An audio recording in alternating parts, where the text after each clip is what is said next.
Hello everyone, good morning. देखिए, आज हम करने जा रहे हैं एक्सरसाइज 8.1 का क्वेश्चन नंबर 9।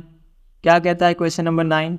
देखिए, कहता है कि एक ट्राइंगल दिया हुआ है आपके पास ए बी सी, जहाँ पर राइट एंगल एट बी यानी कि 90 डिग्री कहाँ पे बन रहा है? बी के पास। चलिए डायग्राम बना लिया जाए, ज़्यादा आसानी होगी समझने में। ठीक है, A B C right angle at B. चलिए बी यहाँ पर ही तो फिक्स है, ए सी के बारे में कुछ नहीं बोला, तो चलिए मान लेते हैं ए यहाँ पर, सी यहाँ पर, खत्म है। ठीक है, अब आपसे क्या कह दिया कि tan A is equal to 1/√3 है। ठीक है, उतार लेते हैं। tan ए इक्वल्स टू 1/√3 और उसके बाद कह दिया कि आप इसकी वैल्यू निकालिए। 1 में कुछ दिया हुआ है sin a cos c plus cos a sin c, और फिर सेकेंड की वैल्यू निकालिए cos a cos c sin a minus sin a sin c। यानी आपको कुल मिलाकर के साइन कॉस की वैल्यू चाहिए होगी, एक ए एंगल के लिए भी और सी एंगल के लिए भी। चलिए उससे पहले यानी कि हमें पी बी एच की ज़रूरत पड़ने वाली है, पाइथागोरस थ्योरम की ज़रूरत पड़ने वाली है। चलिए कहानी आगे बढ़ाई जाए। देखिए tan थीटा का फॉर्मूला क्या होता है? P upon B. चुपचाप रख लेते हैं यहाँ पे पी अपॉन बी, यानी कि 1/√3, यानी कि पी आपके पास कितना हो गया? 1 यूनिट्स, बी कितना हो गया? आपके पास √3 यूनिट्स। क्लियर हो रहा है? ध्यान से देखिए, ये एंगल ए की बात कर रहा है। एंगल ए कहाँ है? यहाँ पर। तो इसके लिए पी कौन सा होगा? ये वाला होगा ना, बी सी। यानी ये हो गया 1 इस ट्रायंगल के लिए, अब बेस हो गया यानी ये √3 हो गया, और यानी ये ए के लिए। और एच तो हमारा निकालना पड़ेगा पाइथागोरस थ्योरम से, जो कि ये होगा एच हमारा। चलिए पाइथागोरस थ्योरम लगाया जाए। बाय पाइथागोरस थ्योरम क्या होता है भैया? H square is equal to P square plus B square, 1 का स्क्वायर प्लस √3 का स्क्वायर, यानी कि ये हो गया 1 प्लस √3 का स्क्वायर, रूट हट जाएगा, 3 बचेगा। एच स्क्वायर चल रहा है, चलने दीजिए। ये कितना हो गया? एच स्क्वायर इक्वल्स टू 4, यानी H is equal to √4। Square हटता है तो रूट जाता है उधर, therefore h is equal to 2, यानी h हमारा कितना हो गया? हमारे पास 2 यूनिट्स। ये हो गया 2 यूनिट्स। चलिए उस पेज में चला, दूसरे शीट में चला जाए। यानी कि हमारे पास अगर इस डायग्राम को ध्यान से देखें हम, तो हमारे पास क्या क्या चीज़ें मिल गई हमें? ये देखिए, ये हमें 1 मिल गया, ये हमें √3 मिल गया, और ये हमें 2 मिल गया, जहाँ पर ये हमारा एंगल ए है, ये हमारा बी है, और ये हमारा सी है। यही तो है ना, एक डायग्राम क्रॉस चेक कर लें। 1√3 2 ABC। ठीक है, अब देखिए हमें ज़रूरत किस किस चीज़ की पड़ने वाली है? साइन ए कॉस सी, मतलब sign A sign C, cos A cos सी, यानी एंगल ए के लिए साइन कॉस दोनों, और एंगल सी के लिए भी साइन कॉस दोनों। चलिए निकाल लिया जाए। पहले ए से शुरुआत करते हैं। साइन ए, साइन का फॉर्मूला क्या होता है? P upon H. ठीक है, अब अगर एंगल ए की बात करें तो ए के लिए पी क्या हो जाएगा? ये वाला पार्ट। ठीक है, ये हो गया हमारा पी, और ये हो गया हमारा बी, और एच तो फिक्स है ही। तो पी अपॉन एच का मतलब क्या है भैया? आपका पी हो गया 1, एच हो गया 2। उसी तरह फिर कॉस ए निकाल लोगे, कॉस का फॉर्मूला होता है B upon H. Cos A, angle A के लिए बेस क्या है? √3, यानी √3, एच कितना है? 2, निकल गया। अब एंगल सी की बात करते हैं। चलिए एक और डायग्राम छोटा सा बना लिया जाओ, हौच पौच क्यों ही करना। ए बी सी, ये हो गया 90, ये हो गया एच तो फिक्स है हमारा 2।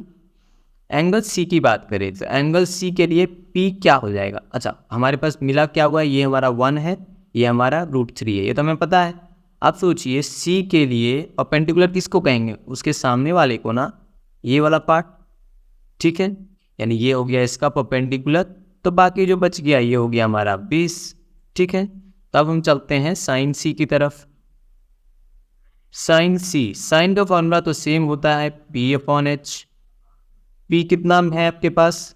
सी, इसके आप ये डायग्राम देखेंगे, ये वाला। ठीक है, ये डायग्राम, तो सी के एंगल सी के लिए परपेंडिकुलर कौन सा है? √3, एच क्या है, एच तो 2 ही है।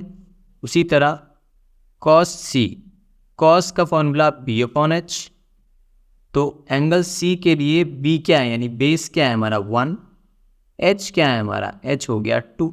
सारी चीज़ें निकल गई। अब क्वेश्चन पे चला जाए, जो दिया हुआ है उसको उतारा जाए, सॉल्व किया जाए। चलिए अब जो वैल्यू पूछा वो उठाया जाए। देखिए साइन ए कितना है हमारे पास, साइन ए है 1/2, 1/2। देखिए इन दोनों के बीच साइन ए और कॉस सी के बीच में कोई साइन नहीं दिखाई दे रहा है। जब कोई साइन नहीं दिखता है तो इनटू का साइन होता है। फिर देखिए कॉस सी, कॉस सी कितना है आपके पास 1/2 दिख रहा है आपको, इंटू 1/2 प्लस कॉस ए। चलो कॉस ए कितना है, देखो कॉस ए है हमारा √3/2, तो √3/2। इन दोनों के बीच में कोई साइन नहीं है तो इनटू का साइन है। साइन सी, साइन सी कितना है आपके पास √3/2, √3/2 किया जाए। बोर्ड मास में मल्टीप्लाई और प्लस से पहले प्लस होता है, सॉरी पहले मल्टीप्लाई होता है, तो 1 × 1 1 हो गया, 2 2 ज़ा 4 हो गया, प्लस √3 × √3, √3 का स्क्वायर यानी 3 बाहर आ जाएगा। ये समझते हो ना आप, देखो √3 × √3 इक्वल्स टू √3 × 3, और रूट के अंदर से अगर दो चीज़ें सेम रहती है तो एक बाहर आ जाता है, तो उस हिसाब से √3 × √3 3 हो गया, नीचे 2 2 ज़ा 4 हो गया। एलसीएम ले लो तो ये 4 एलसीएम हो जाएगा, दोनों में 4 है तो ये 1 + 3 यानी कि 4/4, यानी कि 4 1 ज़ा 4 यानी 1 हो गया हमारा आंसर। ये पहला पार्ट था। चलिए दूसरा पार्ट सॉल्व किया जाए। बस वैल्यूज पुट करना है, आंसर लाना है आपको। क्या है वैल्यूज का, क्या है कॉस ए कॉस सी का √3/2 × 1/2, √3/2 × 1/2 माइनस साइन ए कितना है 1/2, साइन सी कितना है √3/2। सिंपल, देखिए ये कितना हो जाएगा √3 × 1, 1 से कोई भी चीज़ मल्टीप्लाई रहती है सेम रह जाती है, यानी √3 हो गया, 2 2 ज़ा 4 हो गया, माइनस यहाँ भी देखिए 1 × √3, √3 ही रह जाएगा, 2 2 ज़ा 4 हो गया, देखिए √3/4, रूट प्लस में √3/4 माइनस में इक्वल्स टू 0। ये हो गया हमारा आंसर। आई होप ये पार्ट समझ में आया होगा आपको। कुछ नहीं करना था, सिंपल जो चीज़ें दी हुई थी उसमें से ट्रिगोनोमेट्रिक रेशियोज निकालना था, वो निकल गया हमारे पास। सबसे पहले P और B दिया हुआ था तो हमने उसके यूज से H निकाल लिया पाइथागोरस थ्योरम लगा करके। जब H निकल गया फिर हमें जो जो यूज़ करना था sign A cos A sign C cos सी वो हमने यहाँ पे निकाल लिया। उसके बाद हमारा पहला क्वेश्चन उतारा, जो जो वैल्यूज रिक्वायर्ड थी पुट किया, आंसर 1 आ गया। फिर सेकेंड क्वेश्चन उतारा, जो जो आंसर रिक्वायर्ड जो जो वैल्यूज रिक्वायर्ड थी पुट किया, आंसर 0 आ गया। आई होप ये क्वेश्चन क्लियर रहा होगा। कोई भी डाउट लगे बिंदास पूछिएगा। मिलते हैं नेक्स्ट वीडियो में। Till then take care, bye bye.